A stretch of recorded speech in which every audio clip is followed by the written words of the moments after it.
hecha por la televisora alemana.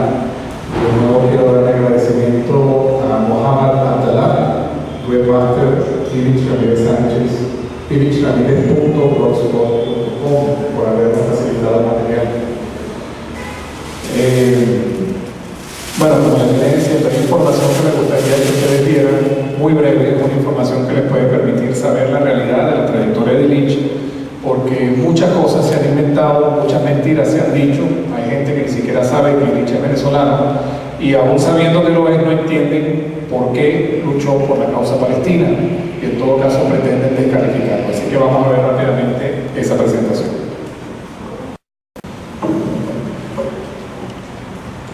Es el Chacal, como fue bautizado por la prensa occidental. Ese apodo, por cierto, fue puesto por un periodista británico de un diario sensacionalista, a raíz de que fue allanado un apartamento en Londres, donde Ilich tenía guardado un material con una persona, una española, cuyo novio era inglés, y la prensa allanó el apartamento, encontraron una bolsa con pertenencia de mi hermano y había un ejemplar de la novela de Frederick Forsyth, El Día del Chacal. Y este periodista sensacionalista británico, al penetrar con la policía de la Scotland Yard, ve el libro y dice, bueno, debe ser que esta persona pretendía hacer algo similar al famoso personaje de la novela del Día del Chacal. De ahí surge la imagen del Chacal y, por supuesto, todo el desprestigio, toda la campaña de desinformación que ha perdurado durante más de 30 años. Pero es realmente Ilich, como pretende Occidente, un chacal. Ilich es en realidad un revolucionario internacionalista, luchador por las causas emancipadoras. Eso lo demostró a lo largo de su trayectoria como luchador en los años 70.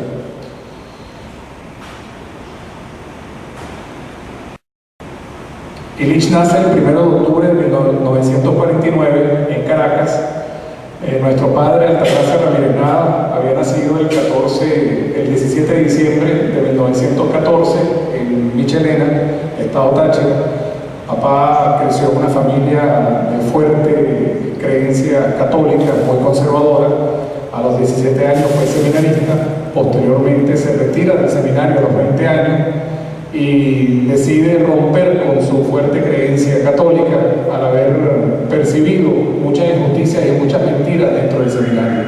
Él de ahí se va para Bogotá en los años 30, se hace discípulo de Gaitán y él incursiona en el estudio de toda la doctrina de Gaitán, entra en contacto con sus primeros textos del marxismo y eventualmente abraza el marxismo-leninismo, y esa sería su razón de ser por el resto de su vida. Indudablemente.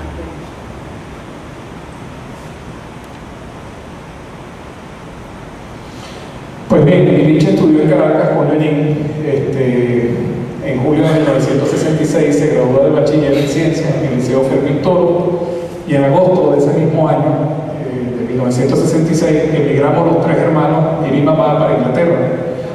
Mis padres se habían divorciado y hay un dato curioso. Papá nos envía a Europa con la idea de mandarnos 9 años a Europa, 3 años a Francia, 3 años a Inglaterra, 3 años a Francia y 3 años a Alemania, a aprender los 3 idiomas, a aprender la cultura, la historia, capacitarnos como revolucionarios y después volver a Venezuela a dar la batalla a otro nivel. Él no quería que sus hijos mayores formasen parte de las guerrillas urbanas que había en esa época.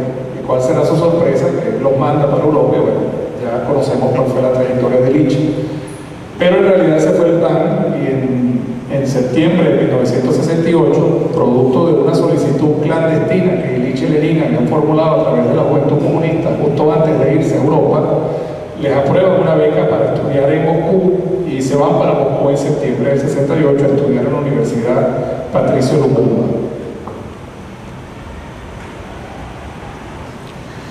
Así, en el año 70, él viaja al Medio Oriente y se entrena en los campamentos del Frente Popular para la Liberación de Palestina, dirigido por el doctor George Habash.